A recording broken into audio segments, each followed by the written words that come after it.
Hi, Reddit. Throwaway account because I don't want anyone I know finding this. Have you ever felt invisible in your own family? That was my entire childhood, and it's a story I need to share. This is going to be a long one, so grab a snack or something. I'm 24 now, but I want to take you back to when I was growing up and how I ended up leaving home at 18. My name's Sarah.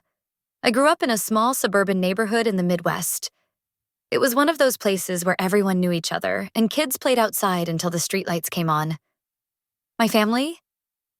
On the surface, we were the picture-perfect family. My mom stayed at home, my dad worked a stable job as an accountant, and I had an older sister, Emily, who was 4 years older than me. But behind closed doors, things were different. Emily was the golden child. She was everything my parents wanted: smart, pretty, outgoing, and popular. She aced every test, brought home trophies from her debate competitions, and had a group of friends who adored her. My parents would often gush about her achievements at dinner, calling her their perfect little star, while I sat there quietly, feeling like a shadow in her light. Me?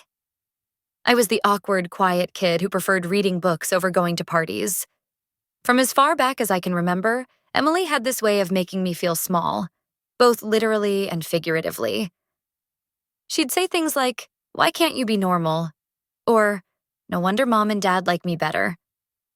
At first, I thought she was just teasing, but as I got older, I realized it wasn't a joke to her. It was her way of asserting control. When I was 10, Emily started locking me out of the bathroom on school mornings, making me late. She'd tell my parents I was just being lazy. When I'd confront her, she'd smirk and say, "Why don't you cry to mom about it?" Oh, wait, she doesn't care. And she was right.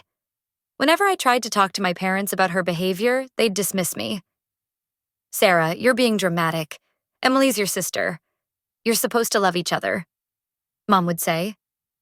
Dad, on the other hand, didn't say much. He'd glance up from his newspaper, mumble something about getting along, and go back to reading. I started to feel invisible, like my feelings didn't matter. By the time I hit middle school, I found solace in my neighbor, Mrs. Taylor. She was an older widow who lived alone and spent her days gardening. One day, after a particularly bad fight with Emily, she'd ripped up my homework and blamed it on me. I ran outside crying. Mrs. Taylor invited me over for cookies and tea. She listened as I poured my heart out.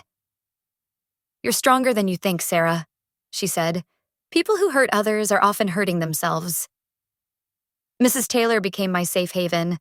She taught me how to garden, showing me how to feel the soil's texture to know if it needed water and how to gently prune roses without hurting the plant. Her stories about her late husband painted vivid pictures of a love so deep it felt like it still lingered in her home. I could almost hear the faint melody of their favorite song as she hummed it while we worked in the garden. Her home smelled of lavender and freshly baked cookies, and being there felt like stepping into a warm hug. She made me feel seen. She made me feel seen. In high school, I developed a crush on a boy named Jake. He was sweet, funny, and way out of my league. I confided in Emily one day, hoping for some sisterly advice. Big mistake. A week later, Jake approached me in the hallway, holding a note. It was a fake love letter, one Emily had written pretending to be me. The letter was filled with embarrassing, over-the-top declarations. Jake looked confused and uncomfortable. When he asked if I'd written it, I froze. Before I could explain, Emily popped out from behind a corner, laughing her head off. "Oh my God, Sarah, you actually thought he'd like you?" she sneered. I wanted to disappear. The final straw came when I was 18. For months, I had been working every spare hour at a diner, saving up for a laptop I desperately needed for college. Each shift felt like a small victory, knowing I was getting closer to my goal. The day I finally brought the laptop home, I felt a rare spark of pride, something I hadn't felt in years. But that spark was snuffed out when I came home one afternoon to find Emily using it carelessly, her soda can perched precariously on the desk. The laptop was drenched, completely fried, and my heart sank. I worked weekends at a diner, picking up every shift I could. One day I came home to find Emily using my new laptop. She'd spilled soda all over it and it wouldn't turn on. "Why were you using it?" I asked, trying to keep my voice steady. "Relax," she said, rolling her eyes. "It's just a stupid laptop. Mom and Dad will buy you another one." But they didn't. Instead, they told me, "It's just a material thing. You can't take it to the grave." That night, I packed a bag and left. I didn't have a solid plan, but I knew I couldn't stay. I couch surfed for a while, staying with friends and even Mrs. Taylor until I found a job at a bookstore. It wasn't glamorous, but it was mine. I worked my way through community college, eventually transferring to a state university. Now, at 24, I'm living in a different city, working as a freelance writer. I've rebuilt my life from scratch.